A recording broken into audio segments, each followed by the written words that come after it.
Rev up your engines. Chris Vander Zanden says, sure, you've heard it a million times.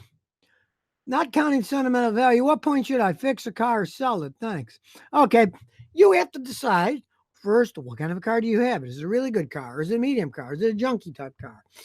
And then how many miles does it have on it? And how much is it going to go?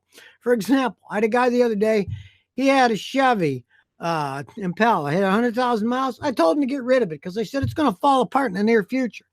On the other hand, I had a customer come with a Toyota Corolla that had 150,000 miles.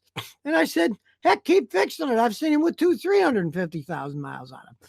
So it all depends on what shape it's in and what kind of car it is.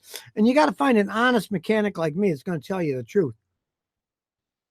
Because a lot of mechanics, they just see, ooh, that car's going to break a lot. I'll tell them to keep it. I'll make a lot of money. I'm not that way.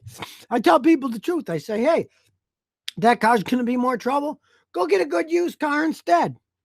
Or I say, hey, your car's still got another life. It really depends on the make, the model, and the mileage. So if you never want to miss another one of my new car repair videos, remember to ring that bell.